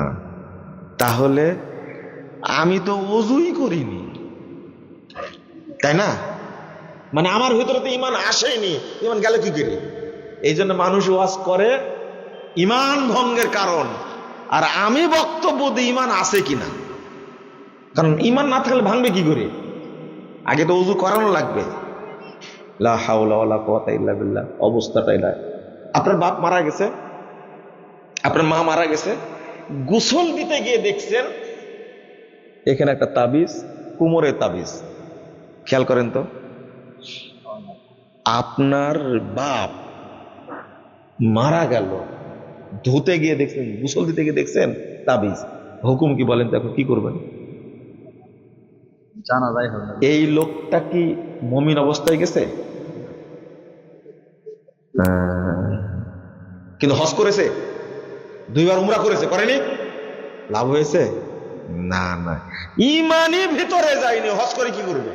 ওমা ইউমিনু আকসারুহুম বিল্লাহ ইল্লা ওয়া হুম মুশরিকুন। ইমান এনেছে, নামাজ পড়ে, হজ করে, কিন্তু মুশরিক। লা ইলাহা ইল্লাল্লাহ আপনাদেরকে কিভাবে বুঝালে বুঝবেন? আপনি সারের দোকানদার, কিসের দোকানদার? সারের দোকানদার। আমি কাল সকালে সার কিনতে যাব, কিন্তু অত সকালে তার ব্যাংক খুলেনি, টাকা নাই। আমি বলছি আপনাকে যে ভাই 2 মণ সার দেন, 2 বস্তা সার দেন, 10টার দিকে টাকা দিয়ে দিব। প্রথম কাস্টমার আমি, দিবেন আপনি? নওগাঁতে কেউ নেই, নওগাঁতে এরকম দোকানদার নাই, দিবে? ও বলবে কি জানেন? এই লোকটা পরিচিত মানুষ, এখনই আইছে। ওর বিশ্বাস যে বাকি যদি প্রথম দেওয়া যায় তাহলে সারাদিন বাকি যাবে, তাই না? বলেন তো এই লোকটা মুমিন না মুশরিক? আজি সাহেব লাভ নাই, হজ চলেনি। এই বিশ্বাস আপনার ভিতরে আছে, এই বিশ্বাস কি আছে আপনার ভিতরে, আছে না? কে বুঝবে কথাগুলো? কে বুঝবে কথাগুলো? লা ইলাহা ইল্লাল্লাহ। আপনি বিশ্বাস করেন কি করে? এক, আচ্ছা ঠিক আছে দিলেন না, কিন্তু আপনি দিলেন। মুজাফফর বিন মহসিন সার কিনতে আসছে, পরিচিত মানুষ, দিই, যা হয় হবে। গতকাল বিক্রি হয়েছিল 10,000 টাকা, আজকে দোকানে প্রথম বাকি দেওয়ার পরও বিক্রি হয়েছে 50,000 টাকা। কত? ভাই থামেন, সুবহানাল্লাহ। 50,000 টাকা বিক্রি হয়েছে, গতকাল বিক্রি হয়েছে কত? 10,000, 8,000 টাকা। আর আজকে বিক্রি হয়েছে বাকি দেওয়ার পরে কত? 50,000। এখন সন্ধ্যায় ক্যাশ গুনে বলছে যে এই লোকটা বাকি না নিলে হয়তো 1 লাখ পার হয়ে যেত। কত বড় নিমুখ খারাপ চিন্তা করেন। এটা হলো আপনার ইমান। আমি কি ভুল বললাম? এটাই হলো। যদি চিন্তা করতো এই লোকটা, আব্দুর রাজ্জাক সাহেব আসছিলেন, এই লোকটা মনে হয় পরহেজগার মানুষ, বাকি দেওয়ার পরেও এত বিক্রি হলো কেন? মনে হয় আল্লাহ বরকত দিয়েছে। এটা হলো মুমিনের অন্তর, তাই না? ও তো হারাম করতো, এই বিশ্বাস জীবনে করবে? ওর টার্গেট হলো কি, এই বাকিটা না দিলে আজকে 1 লাখ পার হয়ে যেত। বুঝেননি কথা? এই হলো আপনার অন্তর। এটা কি মুমিনের অন্তর না মুশরিকের অন্তর? ও আল্লাহর বরকতকে পছন্দ। আপনার গ্রামে অনেক বরকতপূর্ণ লোকও আছে, কিন্তু কোন লোক গেছে, ভালো মানুষ গেছে, আপনি তাকে বাকি দিয়ে দিয়েছেন। অনেক লোক আছে যে তারা চায় যে উনি যেন আমার দোকান থেকে মাল কিনে। অনেক লোক আছে, কিন্তু দোকানদার আছে না, ওই লোকটা আমার দোকান থেকে মাল কিনলে ভালো, ওকে কম দামে দিবে, ও তো মাথায় টার্গেট আছে, লোকটা মনে হয় ভালো, আমার দোকান থেকে মাল কিনলে আল্লাহ বরকত দান করে। এরকম বহু লোক আছে, কিন্তু বরকত হয়। কিন্তু ও তো মুমিন না, ও কি, ওর ইমানই নাই ভেতরে, এই জন্য উল্টা বিশ্বাস তার। এই ইমান নিয়ে যদি আপনি 5,000 বছর 10,000 বছর ইবাদত করেন, আল্লাহর কাছে যাবে? কারণ ভিতরে কি নাই? বলেন তো, ভিতরে কি নাই? ইমান। ইমানই নাই, ঢুকেইনি, ও বাড়ির উপর দিয়েও যায়নি ইমান। কিন্তু নামাজ পড়ে, তাহাজ্জুদ পড়ে। আল্লাহ যেন আমাদের বোঝার তৌফিক দান করে। কিছু তিতু কথা বললাম, হয়তো রাগ টাগ করলেন, মাফ করে দিন, বুঝবেন। এইটা হলো। এখন আপনি প্রশ্ন করবেন একটা, কি বললেন? আমি হলাম মসজিদের সভাপতি, মসজিদে ছাদ তৈরি করে দিছি, জমিটা আমার বাপের দেওয়া, হজ করেছি 5 বার, আমি মাজারে গরু দিই, তাই আমি মুশরিক? জি, আপনি খাঁটি মুশরিক। মানে বেদিন যারা, তাদের চেয়ে বড় কাফের আপনি। আপনি মুরতাদ। আপনি কি? মুরতাদ, বড় কাফের আপনি। আপনি বুঝেননি মানে? শোনেন, মসজিদের মুতল্লি হয়ে এত দাপট আপনার ভেতরে, তাই না? এত অহংকার, হজ করেছেন 5 বার, তাই এত অহংকার। কিন্তু আব্দুল মুত্তালেব নাম শুনেছেন? কোথাকার মুতল্লি? কাবার মুতল্লি। বাবা, এত দাপট। হজ কয়বার করেছে? হজ কয়বার করেছে আব্দুল মুত্তালেব? প্রতি বছর হজ করত, সারা পৃথিবী থেকে যত মানুষ যেত হজে, ফ্রি খাওয়াতো, কাবা ঘর পবিত্র রাখতো, তফ করতো, ছাপা মারা সাই করত। যখন আব্রাহা ভাঙতে গেল কাবা, আব্রাহার লোকেরা আব্দুল মুত্তালেবের উটগুলো নিয়ে পালাই গেছে। আব্রাহার কাছে গিয়ে বলছে, আব্রাহা শোনো, তোমার লোকেরা আমার উট চুরি করেছে, উটগুলো দিয়ে দাও। আব্রাহা বলছে, আমি শুনেছি তুমি কুরাইশ বংশের নেতা, কাবার মুতল্লি, আমি আসছি বিশাল বাহিনী নিয়ে কাবা ভাঙতে, আর তুমি আসছো তোমার উটের খোঁজে? তুমি তো স্বার্থপর একটা। তখন আব্দুল মুত্তালেব বলেছিল কি জানেন?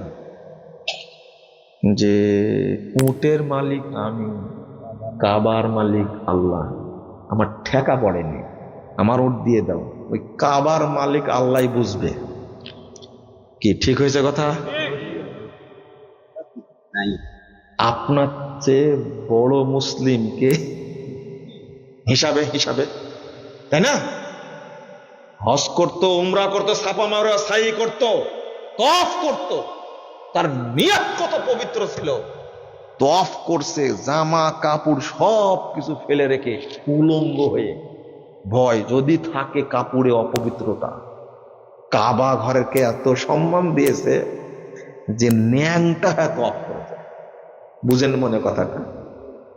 কারণ কাপড় চোপড় হারাম থাকতে পারে, একবার পবিত্র হয়ে শরীরে কিচ্ছু নাই, কাবা ঘর তফ করছে, কত সম্মান দিয়েছে কাবাকে। চিন্তা করছেন আপনি? বলেন তো, আব্দুল মুত্তালেব আছে কোথায়? বলেন, জাহান্নামে না? আবু তালেব কোথায় আছে?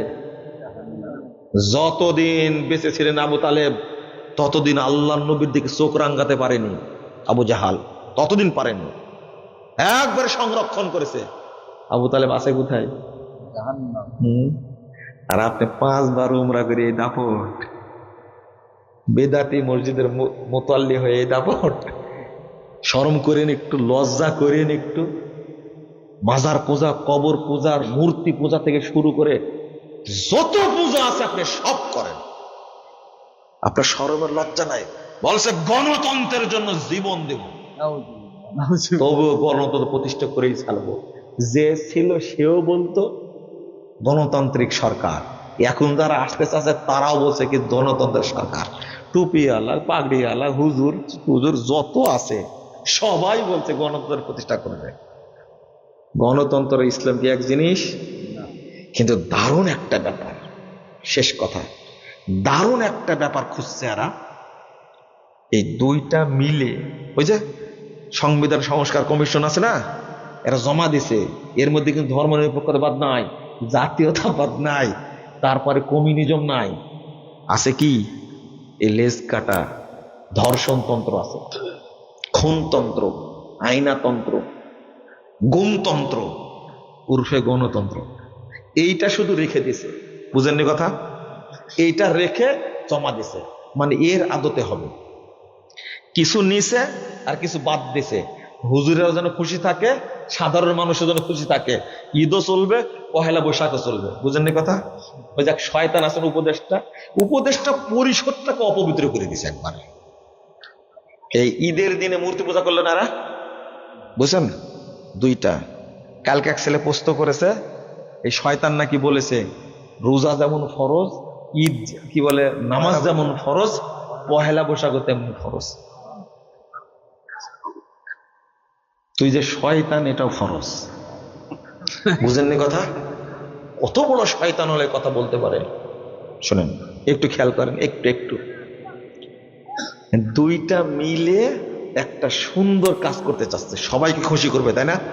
আমেরিকা খুশি থাকবে, চীন খুশি থাকবে, ইন্ডিয়া খুশি থাকবে, হুজুরেরা খুশি থাকবে, আমরাও খুশি থাকবো। মাঝখান থেকে খুব সুন্দর একটা রাষ্ট্র ব্যবস্থা হবে, তাই না? এই জন্য কিছু নিচে আর কিছু কি বাদ দিছে। আল্লাহ বলে দিয়েছেন, বাবা থামো, তোমার খবর আছে। আল্লাহ কি বলছেন? ইয়াকুলুনা নুমিনু বিবাযিন ওয়া নাকফুরু বিবায ওয়া ইউরিদুনা আন ইয়াত্তাখিযু বাইনা যালিকা সাবিলা। আল্লাহ বলছেন, ওরা বলে কি জানো, কিছু নেব কিছু ছাড়বো, আর দুইটা মিলে একটা সুন্দর পথ তৈরি করব। আল্লাহ বলছেন, উলাইকা হুমুল কাফিরুনা হাক্কা, এরাই অরিজিনাল কাফির। মিক্সচার করবেন? ইসলামের সাথে কোনো কিছুকে মিক্সচার করা যাবে? কিসের সংবিধান? বহু আগেই বলেছি, সংবিধান চলবে না, বাতিল। তুমি সংবিধান তৈরি করার অধিকার রাখলে কি করে? সৌদি আরবের কোন সংবিধান আছে? আছে? তুমি সংবিধান তৈরি করার যোগ্যতা রাখো না, অধিকার দেওয়া হয়নি। মানুষের স্রষ্টা আল্লাহ, আল্লাহ সংবিধান দিয়েছে। মানুষ, দেশ, রাজনীতি, সমাজনীতি পরিচালিত হবে আল্লাহর বিধানের ভিত্তিতে। তুমি তৈরি করার কে? বাতিল করো। ও এতদিন বলিনি, এখন ছাত্ররা বলছে এই ফ্যাসিস্ট সংবিধান বাতিল করতে হবে। হ্যাঁ, জায়গা মতো আসছো। 20 বছর আগে থেকে বলছে সংবিধান চলবে না। কিসের গণতন্ত্র, কিসের সংবিধান? সংবিধান, শ্রেষ্ঠ সংবিধান হলো আল্লাহ প্রেরিত কোরআন এবং সুন্নাহ। কথা বোঝা গেছে? তার দ্বারা পরিচালিত। কই সৌদি আরবে তো লাগে না সংবিধান, এখানে লাগবে কেন? আপনারা সুখে আছে না সৌদি আরব বেশি সুখে আছে? শুধু সৌদি আরব সুখে আছে? রাশিয়াকে, পুতিনকেও কানে ধরে দিছে, ট্রাম্পকেও ধরে দিছে। আর আপনারা তো হলো উন্মুক্ত ল্যাংটা গালিগালাজ করতে সৌদি আরবকে, তাই না? রাজনীতি শিখেন সৌদি আরবের কাছ থেকে। আচ্ছা, ট্রাম্প কেন তেল মারতে আসে সৌদি আরবে বলেন তো দেখি? ট্রাম্প বলছে সৌদি আরব চাইলে ইউক্রেন আর রাশিয়ার যুদ্ধ বন্ধ হবে। ট্রাম্প পাগলটা বলছে, বুঝলেন? হ্যাঁ, বলেনি? বাইডেন ফোন দিয়েছে মোহাম্মদ বিন সালমানের কাছে, ফোন ধরেন। আপনি পারবেন? রাষ্ট্র রাজনীতি বিশ্বকে নিয়ন্ত্রণ করছে কে, কারা? একটু চিন্তা করেন কি জিনিস। খালি তো গালি দিচ্ছেন বসে বসে, তাই না? ইতিহাস জানেন, গালি দিয়েন না, আগে বুঝেন। গতকালকে বলেছি ফিলিস্তিনিদের সম্পর্কে বক্তব্যে খুব তেতে গেছে। বলেন তো, হামাস কেন হামলা করলো ইসরায়েলে? গত অক্টোবরে, তার আগের অক্টোবর, তাই না? কেন হামলা করলো? কে বলেছিল হামলা করতে? সৌদি বলেছিল। এই হামাসকে 1987 সালে সৌদি আরব জায়গা করে দিয়েছিল, জেদ্দা এবং রিয়াদে অফিস খুলে দিয়েছিল, বিশাল একটা ফান্ড দিয়েছিল এই হামাসকে। ইতিহাস তো জানেন না আপনারা, আর আমরা ইতিহাস বলিও না, আপনাদের কাছে বলি লাভ কি, তাই না? এই হামাস ফাতার সাথে দ্বন্দ্ব করলো, আমি ওটা বলছি না। হামলা ইসরায়েলের উপরে কেন করলো জবাব দেন তো দেখি। আপনার হাতে কত পরশুদিন বিএনপির এক নেতা বলছে আমরা নিরস্ত্র, আর তাদের কাছে সেনাবাহিনী, র্যাব, বিজিবি, গোয়েন্দা সব অস্ত্রশস্ত্র, আমরা তাদের সাথে দাঁড়াবো কি করে, তাই না? ঘটনা তাই। তোমার হাতে কিছুই নাই, ইসরায়েলে হামলা করলে কেন তুমি? কে পরামর্শ দিল? ইরান।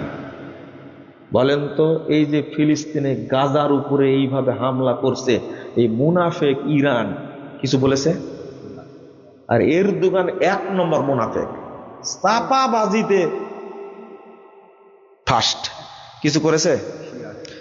আমেরিকার ইশারা ইঙ্গিত ছাড়া এরদোগান কিছু করতে পারবে? চাপাবাজি চলে না, বাস্তবতাই।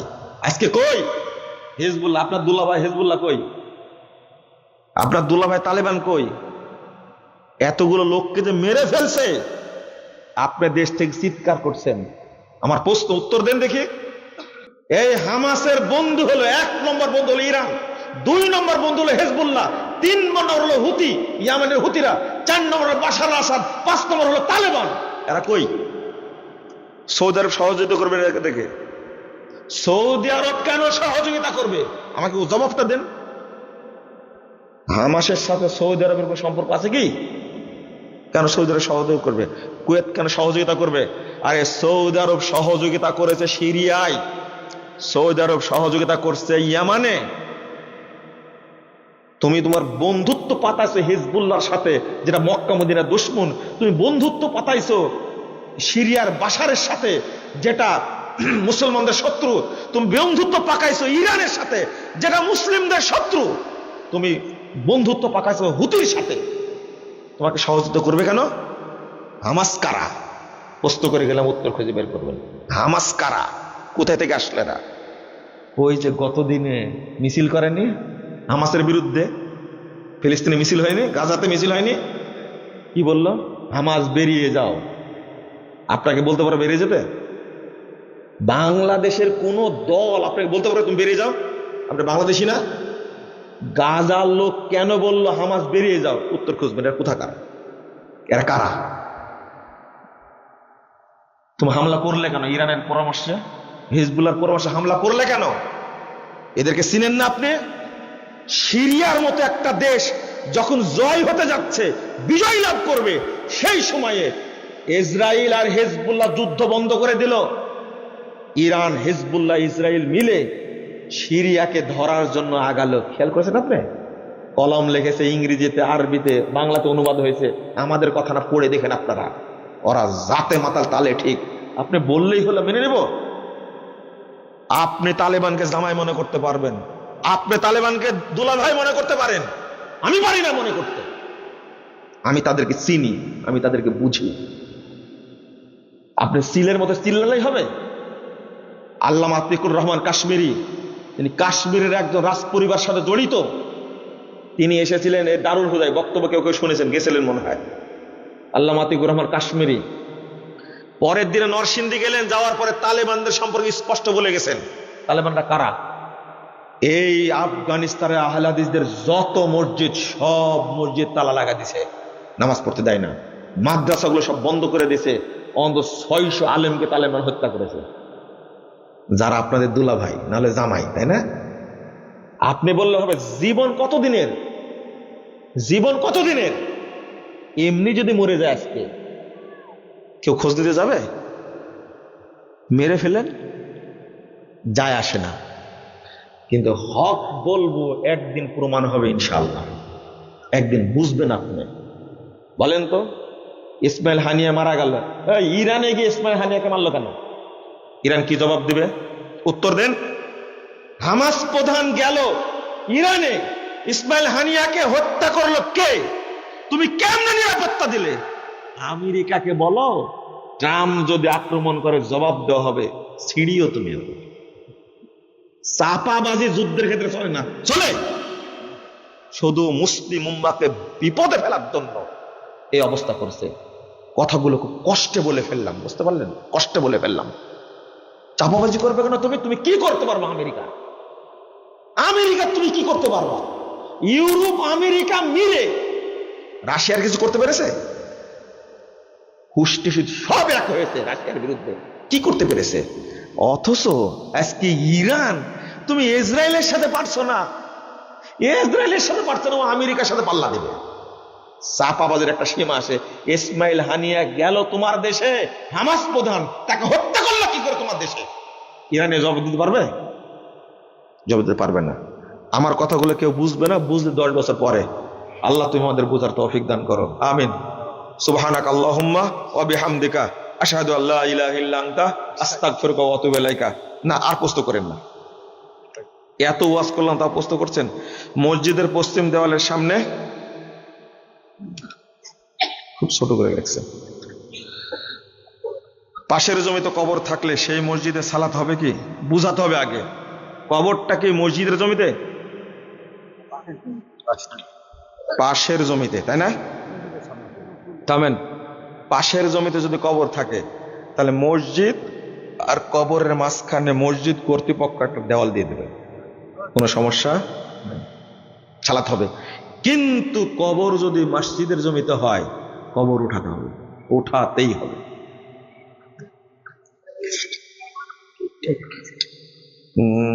জুমার 2 আজান দেওয়া সম্পর্কে কিছু বলুন। জুমার আজান একটাই দিবেন, এটাই হলো কি উত্তম। কথা বোঝা গেছে? হ্যাঁ, একটা দেওয়াটাই ভালো। কিন্তু জুমার 2 আজানটা এমন মাসালা না যে মাসালা নিয়ে আপনাকে মসজিদ ভাগ করতে হবে। খেয়াল করেন কথাটা, মাসালাটা কিন্তু এইরকম মাসালা না, বুঝবেন কথাটা। আমি বলে দিলাম প্রথমেই, উসমান রাদিয়াল্লাহু আনহু যে কারণে 2 আজান দিয়েছিলেন, আপনি ওই কারণ থাকলে 2 আজান দিবেন, না থাকলে 1 আজান দিবেন। একই প্রশ্ন। বর্তমান ফিলিস্তিনের এই প্রেক্ষাপটে কি আমাদের জন্য জিহাদ ফরজ হয়েছে? ফিলিস্তিনে যান, কে কে যাবেন? কে কে যাবেন? পাকিস্তান আহলে হাদিসরা ঘোষণা দিয়েছে আমি 10,000 সৈন্য দেব, 10,000 দেব দিচ্ছে। আপনারা কেউ বলেছে বাংলাদেশের আমরা এত হাজার দেব? আপনি কি মনে করেন আরো 50 বছর পরে কেউ বলতে পারবে? বুঝেন না মনে কথাটা? হ্যাঁ, জাতে মাতাল। গাজওয়াতুল হিন্দ যুদ্ধের সময় কি চলে এসেছে? লা ইলাহা ইল্লাল্লাহ, কোথাকার কাঁথার কোথাকার পানি এক জায়গায় মিলাই দিলেন যে। গাজওয়াতুল হিন্দ যেটা হাদিসে এসেছে এটা কিন্তু হয়ে গেছে, বুঝেননি কথা? গাজওয়াতুল হিন্দ যে হাদিসে শব্দ আসছে, এটা ইমাম ইবনে কাসির বলে গেছেন এই যুদ্ধ সংগঠিত হয়ে গেছে 700 হিজরিতে বলে গেছেন এটা, আর আপনি এখনো খুঁজছেন। হ্যাঁ হ্যাঁ, শুধু গাজওয়াতুল হিন্দ না, শুধু হিন্দ না, সারা পৃথিবী একদিন খেলাফতের আন্ডারে আসবে, এই হাদিস সহিহ। গাজওয়াতুল হিন্দটা যুদ্ধটা হয়ে গেছে, ঘটে গেছে, কথা বুঝতে পারছেন তো? সামনে গাজওয়াতুল হিন্দ হবে এই ধারণা রাখা ঠিক না।